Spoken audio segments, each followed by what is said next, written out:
living have always plundered the dead. You shouldn't do that. It's so disrespectful. You'll get arrested. I'll kill you if you ever did this to my relatives. You're going to anger the dead. To that I say, there is a reason why Genghis Khan executed all the workers who buried him, and then his honor guard eliminated themselves. Not to mention, the workers who buried many pharaohs and built the traps would also find themselves richer, knowing how to avoid said traps. The living have always plundered the dead.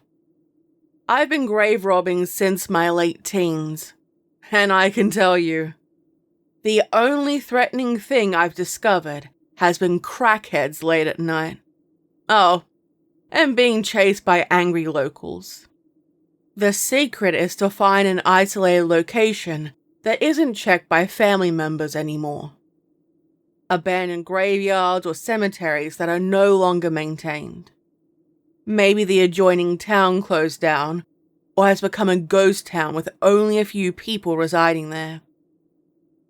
Perhaps their descendants were supposed to be buried here, alongside their ancestors, and are now spread out in nearby towns. I'd find the graveyards on old maps, mountain towns that have been cut off for whatever reason, and surprisingly, aren't on Google Maps or any other form of GPS. Plus, it means no one got first dibs on the best stuff. Some people choose to sell what they steal, while I keep it all together in my house. My own little British museum, if you will. I'd pack my car with supplies, my good old shovel, a crowbar, a machete, a flashlight, and I'd make sure I'm wearing some sturdy hiking boots, jeans, a jacket, and my hair tied back. I'd bring a balaclava, but you don't want to be associated with any criminals. The grey man, or woman, technique, is how best to proceed. So a grey hoodie I can pull over my face works. During COVID, when no one was out, was a blessing. The streets were empty. People avoided you. They minded their own business. To be completely forgettable, and without anything about you to stand out. It isn't a fashion parade or for social media. I'd make sure it wasn't hunting season, to avoid copping a stray bullet or have dogs draw attention to me. If I am found, I have a prepared story about finding a long-lost relative. It often worked prior to doing any grave robbing. Oh, and I'm always strapped, just in case I run into some serial killer weirdo out there, or an unwilling witness who needs to be disposed of. Last resort, though. Last resort. I'd park my car a good bit away, near the closest marked road, usually at a diner. Maybe stay a bit and talk to the locals to hear the town stories. If you find an old-timer, they'll tell you about what used to be here when they were young and where the old buildings are.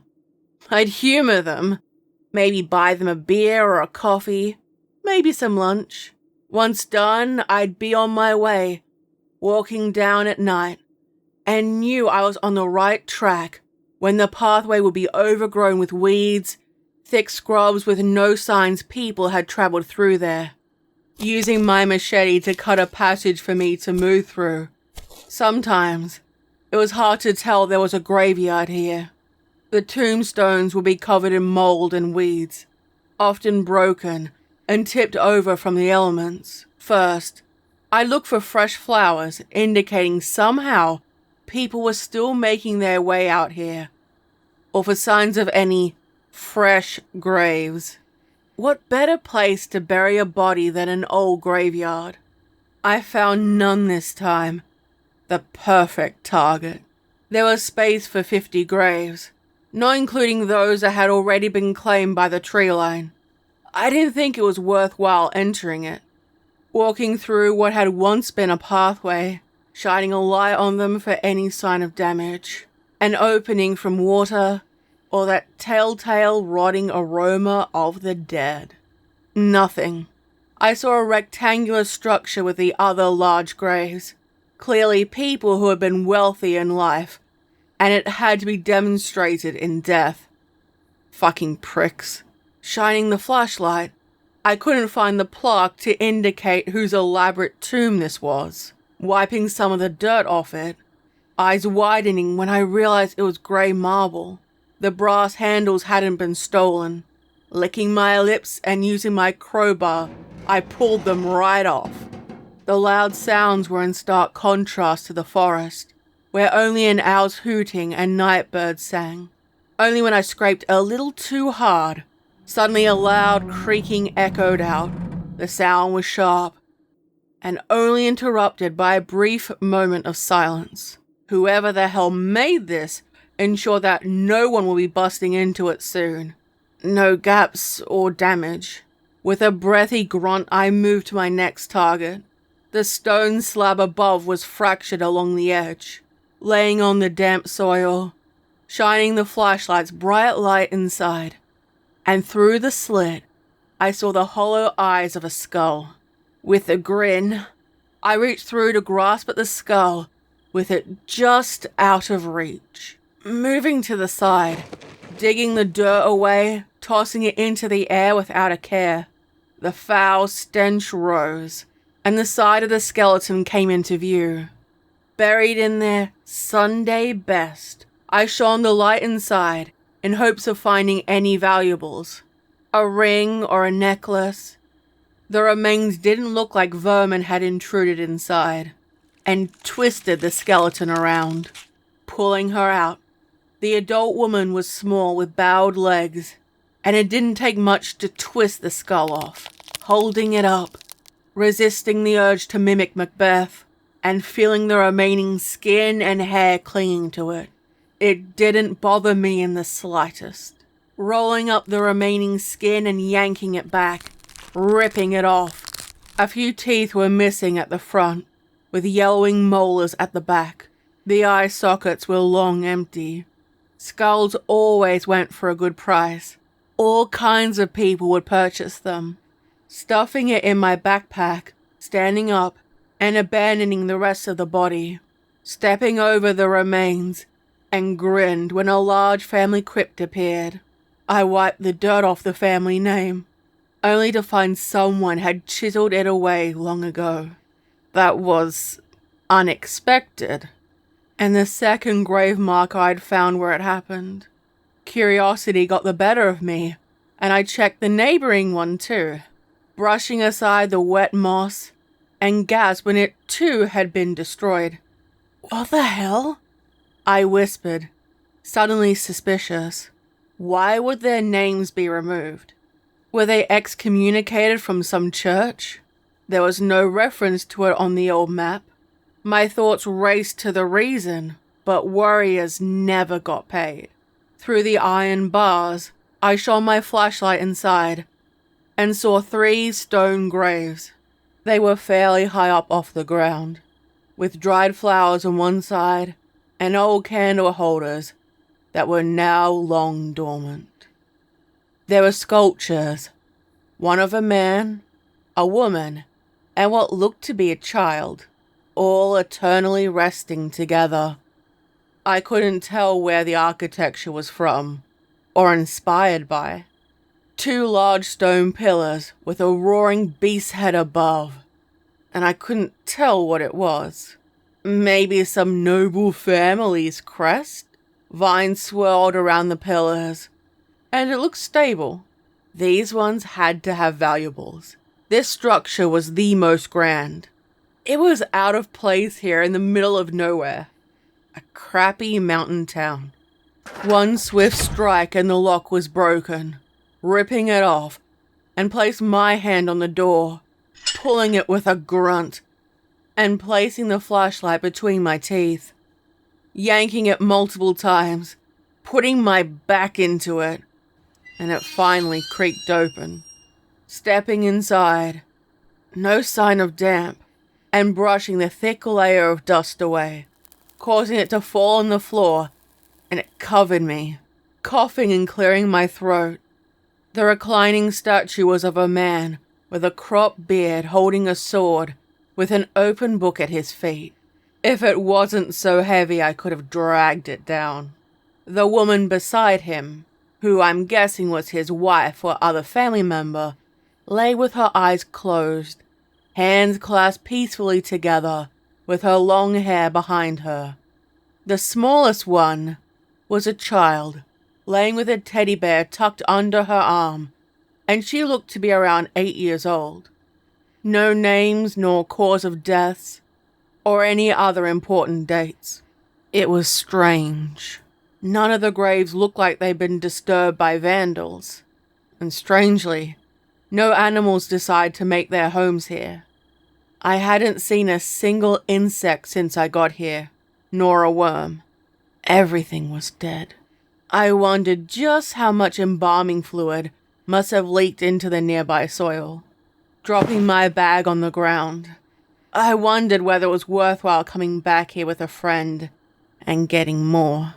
Figuring the woman in the center was the most likely to have jewelry, scraping down the side, trying to find the lid, and it took a moment until I found it.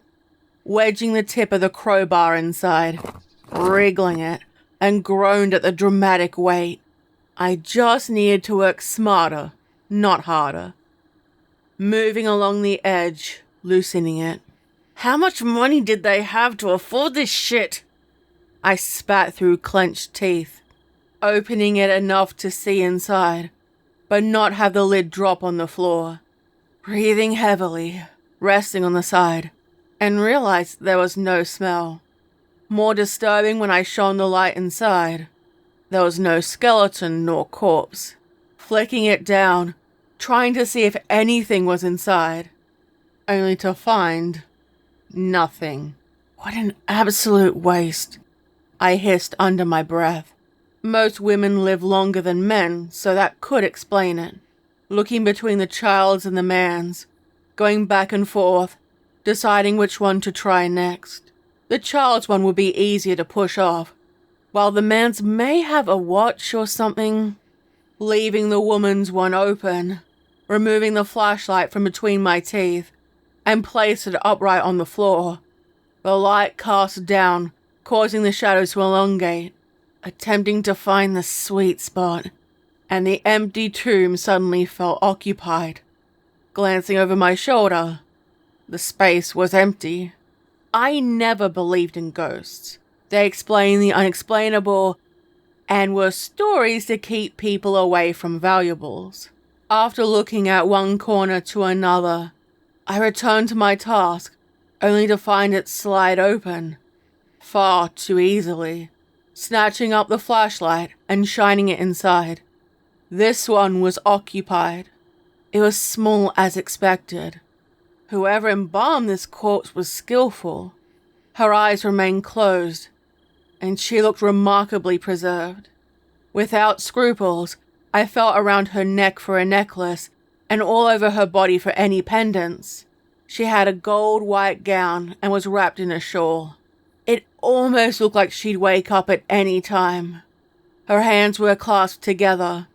Inside was a gold pendant, and snatching it, breaking her fingers in the process, and stashing it away in my pocket. There was no smell, only a lingering sweet aroma that clung to her amber-colored hair.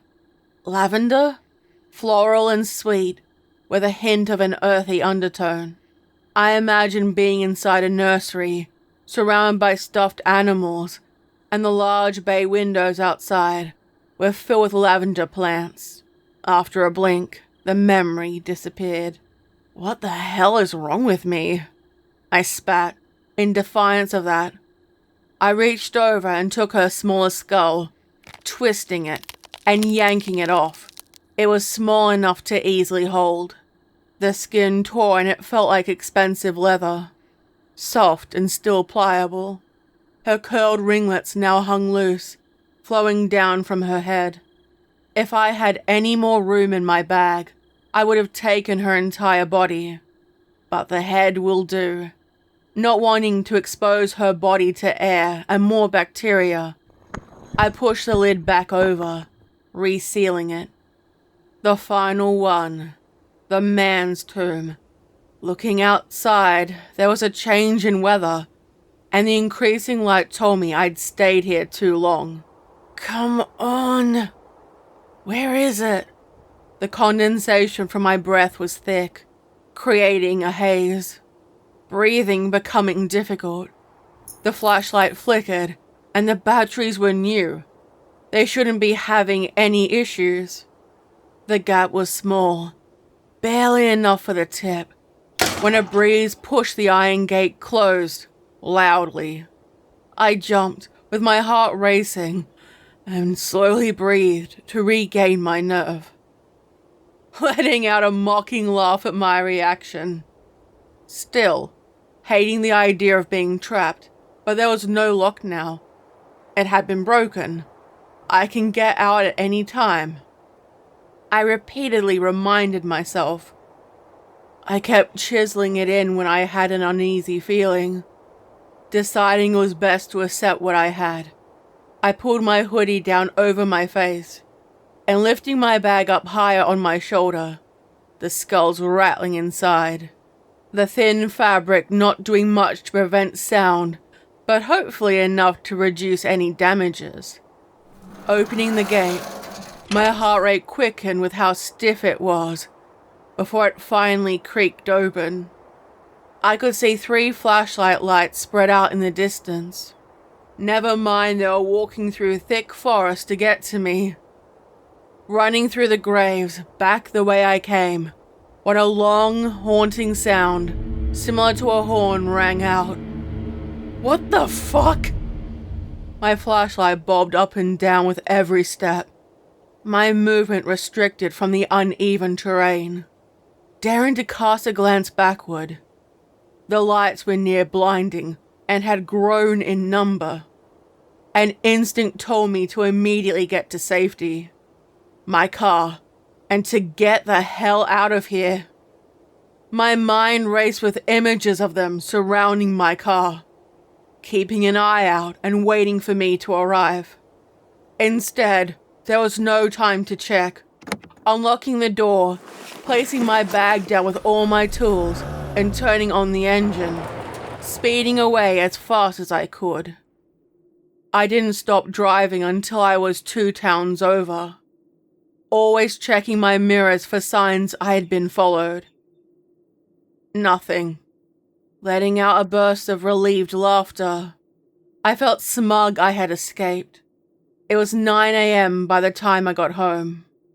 Parking my car on the dirt driveway, the average 3-bedroom home I shared with 2 other roommates. We had an unofficial rule: mind your own damn business. Walking past them, seated on the couch under a heavy cloud of smoke, with only a grunt of greeting, and heading straight to my room, slamming the door behind me, taking my phone out from under the mattress, my little hiding space, checking it, no messages. Opening the door to my walk-in wardrobe that was converted to be my unofficial shrine of offerings. Various trinkets, skulls, and bones, with clothing or small statues looted from graves. The skulls I kept were on shelves, up to the ceiling, decorated with white candles, and the walls now dark from soot. My own little British museum. My roommates never questioned the aroma that came from my room, but I also didn't question their strange activities, such as washing large amounts of blood out of clothing late at night, sitting cross-legged on the floor on a rough-looking rug, placing it down and checking I had everything: my hoodie, shovel, crowbar, machete, etc. Everything was here.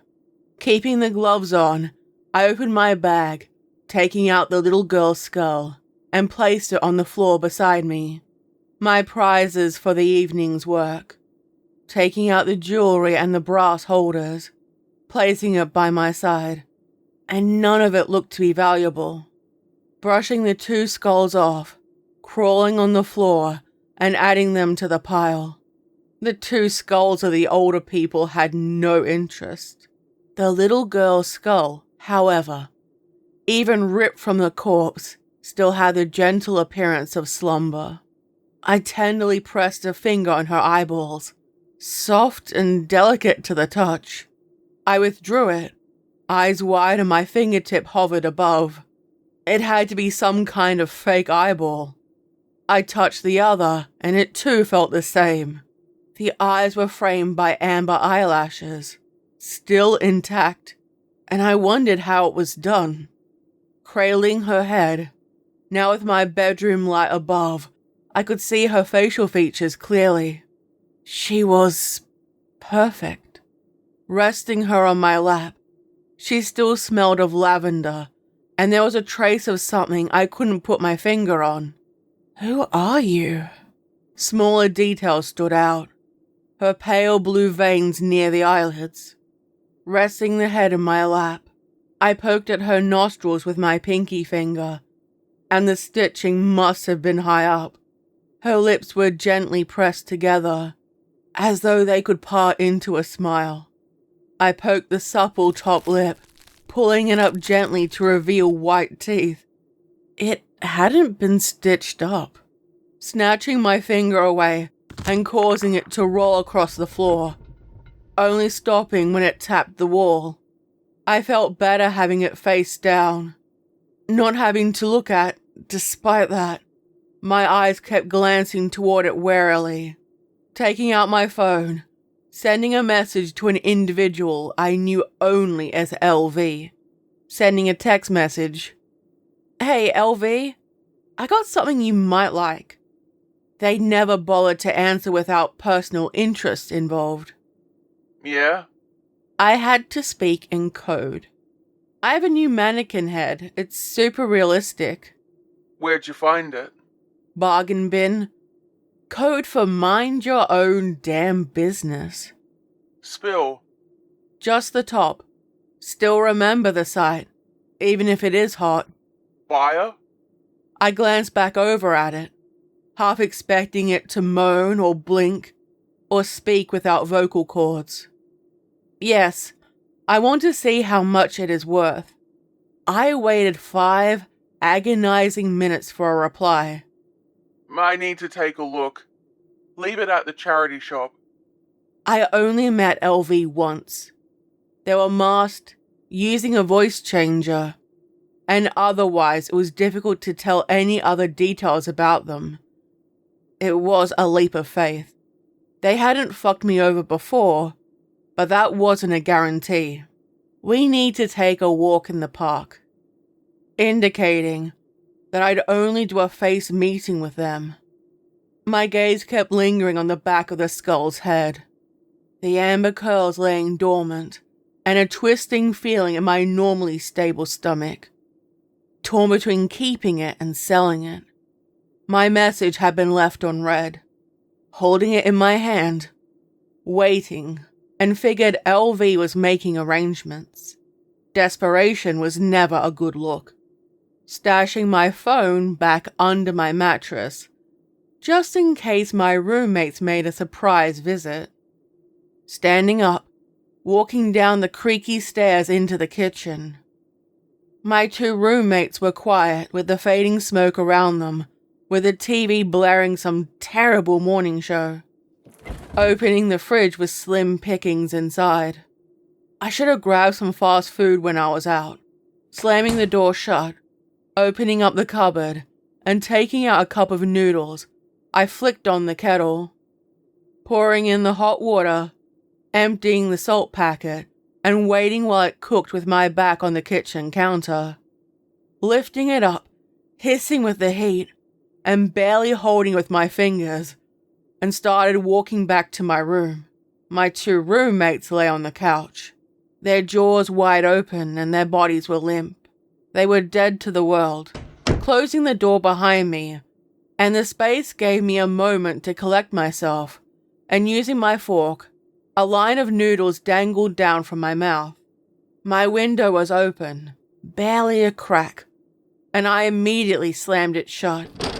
It was in the early morning still, with sun peering inside my room. I must have let fresh air in when I got home. Rubbing my forehead, I must have forgotten with my excitement and sitting down, placing the cup beside me, picking up my phone to see a surprisingly long message, paragraphs, far longer than LV had ever sent me prior. Listen, this is above my pay grade and yours. I recommend taking it back and putting it where you found it. If you don't, this will be the last run you go on. You need to be careful and minimize contact with other people. Otherwise, you'll be responsible for them too. It didn't even sound like LV. Too precise. Not in code. Who is this? It is me.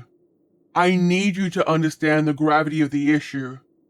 I will not ask a second time. 3 dots bounced for far too long. Return her or take her place, or you will find yourself destroyed. Do not delay. Taking my phone, smashing it on the floor into shards of glass and broken plastic. A mess of broken tech. Looking to the wall, the child's skull remained where it had been, without a single hair out of place. And I expected the head to have been moved. Yet she remained where I left her. The other skulls, my trophies, now gave me a strange feeling, side-eyeing them. Their empty pits for eyes remained hollow and boring into my soul. My sanctuary no longer felt like mine. Lifting the girl's skull, wrapping her inside an old jacket, and placing her head back inside my backpack. Immediately going back to a place after you had taken items was risky.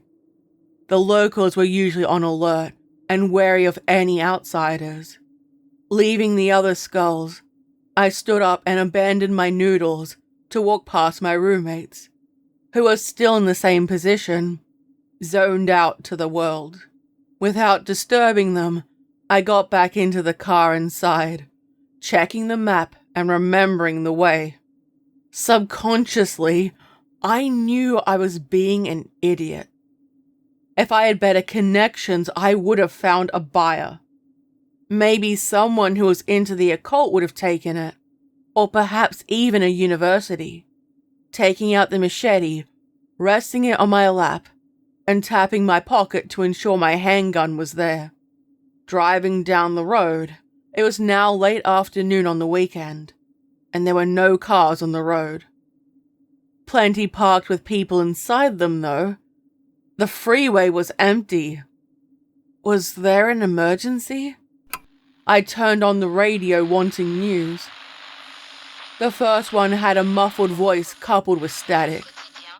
I pressed the button. Again, static. The third, the same. And after the fourth try, I turned it off. Focusing on driving. Avoiding glancing up at the rearview mirror. Just in case. The drive down until the turnoff was long. And with my headlights on with the fading light, parking my car in the same location, taking my bag out, putting it on my back, and holding the machete while I walked down the familiar dirt pathway. My footsteps were the only sound while I walked through, breaking sticks, and I could tell where I walked before. There should be enough time to do it before I got back. I couldn't see any signs of other people. Near breathlessly, I arrived at the graveyard, the damage visible in the light, and walking past the disturbed graves with misplaced soil, heading over to where the girl's skull had been found. The gate was closed, with the lock nowhere to be found. Staring through the bars, all the marble lids were intact, and someone had taken the time to fix them. Taking out my flashlight, turning it on, and holding it between my chest and chin. A loud creak, and the iron gate opened through a will of its own. I went inside. resting the machete on top of the child's statue, and taking out my crowbar, trying to find the spot where I pried it off, only to discover there was no sign of damage. A piece like this would have taken months to repair, if not a year, let alone remake. The hands no longer clasped together with a stuffed teddy bear. Instead, they held a familiar-looking head. The eyes were wired with the eyeballs near bursting from the skull. The hair pulled out, leaving sores on the scalp, and a broken jaw, open with a tongue exposed. I recognized the face. It was mine. Chipping away at the side, finally finding the sweet spot and prying it open, pushing it open, and exposing the dark to the flickering flashlight beam. Once it was open, I focused on the inside and the preserved body. The petite funeral gown unmarked by corpse fluid leaking out. All was as I remembered, except for the torn skin around her neck and the exposed vertebrae. Opening up my bag, taking out the wrapped skull, and removing the jacket from the head. Her amber curls framed her face, and shakily, I put it back where it belonged.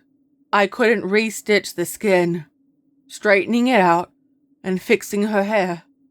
All my muscles were tense, causing my leg to jerk painfully, using my arms to stabilize myself with a grunt. A low grumbling from beneath the earth. The stone and marble started to crack around me. I returned the head. Just leave me alone.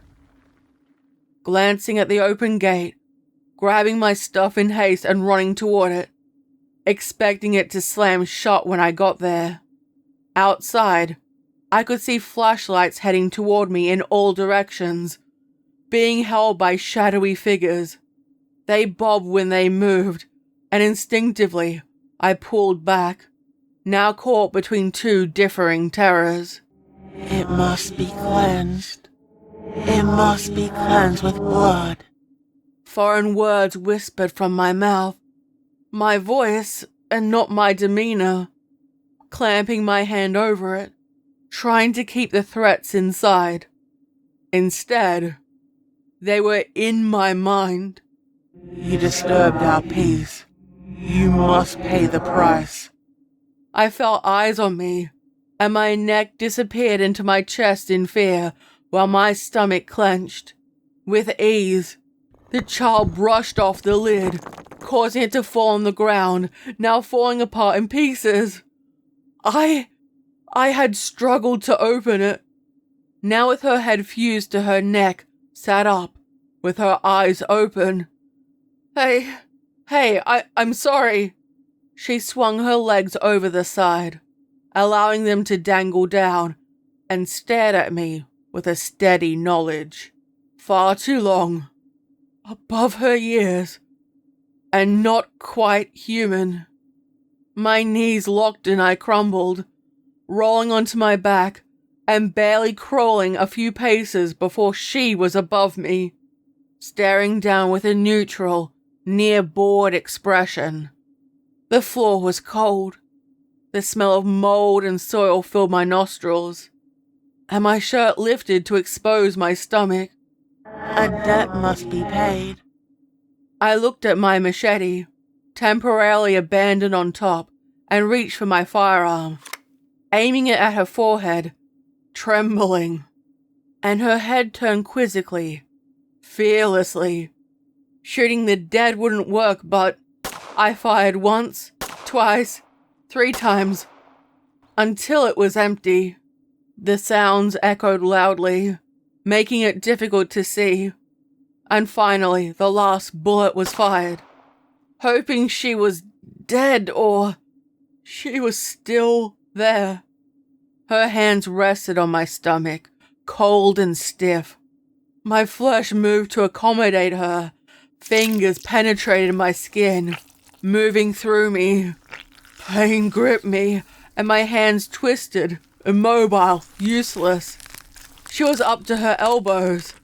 Slowly she moved inside, and the last thing I saw were her amber curls moving through my belly button. I tried to push myself up to escape. I don't remember how or when I was found. I woke up in a sterile room, the faint beeping sound and a drip in my arm. Nurses came in to speak to me, and as soon as I was able, I ended my stay, only to find that my 2 roommates had unfortunately died during that time. Since they couldn't defend themselves due to the account of being dead, I blamed them for my collection of skulls.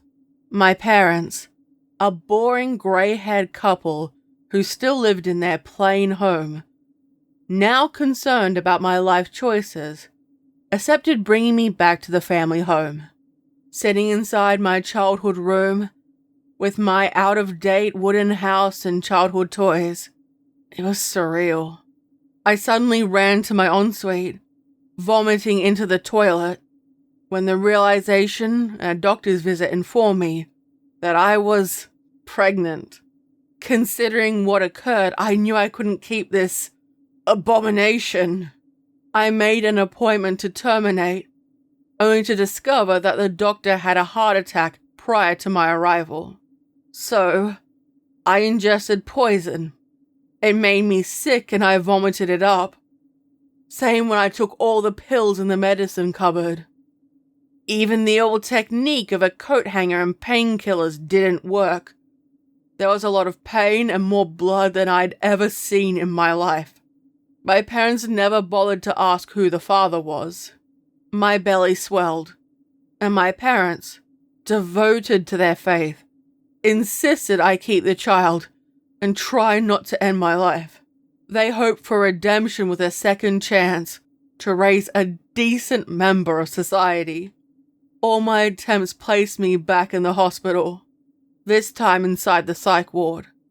I could feel my baby grow inside me. My belly swelled, and only once I gave birth and saw her, the memories flooding back, and I remembered who she was, what I released back into the world. I'm sorry. It took a devoted cult and a deserted town to eliminate her the first time.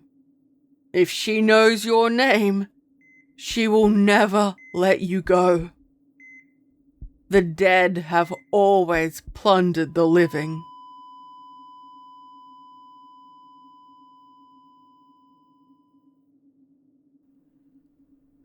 I hope you enjoy this story, and please don't be like Bob the Necromancer and do some unboxings.